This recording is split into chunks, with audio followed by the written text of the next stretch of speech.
আসসালামু আলাইকুম, সবাইকে স্বাগতম হাওয়া ফুড টেস্টিতে। আজ আবারও ফিরে আসলাম নতুন একটি রেসিপি নিয়ে, ইলিশ মাছের ঝোল।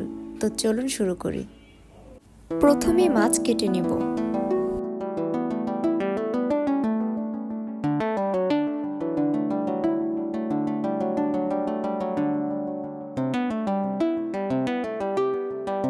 মাছ কাটা শেষ, এখন ধুয়ে নিলাম।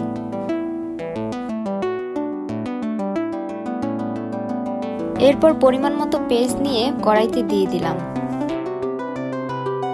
পেঁয়াজগুলোর মধ্যে দিয়ে দিলাম পরিমাণ মতো সরিষার তেল, দিয়ে দিলাম পরিমাণ মতো হলুদের গুঁড়া এবং মরিচের গুঁড়া, আর স্বাদ মতো লবণ দিয়ে ভালোভাবে মাখিয়ে নিলাম। মাখানো শেষ, এবার মাছগুলো দিয়ে আবারও মেখে নেব ভালোভাবে।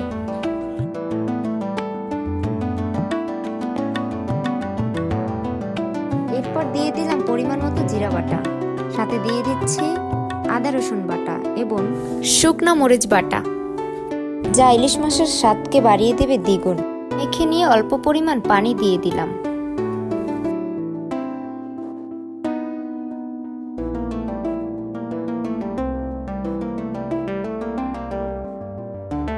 এরপর চুলায় বসিয়ে ঢাকনা দিয়ে ঢেকে দিলাম।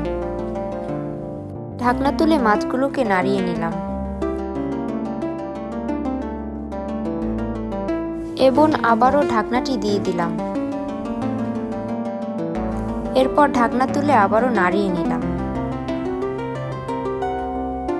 যেন কড়াইতে না লেগে যায়। মাছগুলো কষানো হয়ে গেছে, এবার আমরা পরিমাণ মতো পানি দেব ঝোলের জন্য। পানি দেওয়া হলে ভালোভাবে নেড়ে নিব এবং ঢাকনা দিয়ে ঢেকে দিব।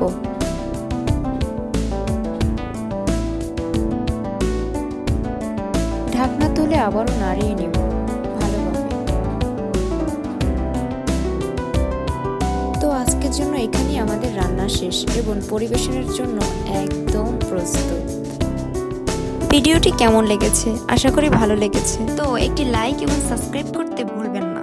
আবারও দেখা হবে নতুন কোনো রেসিপি নিয়ে। আল্লাহ হাফেজ।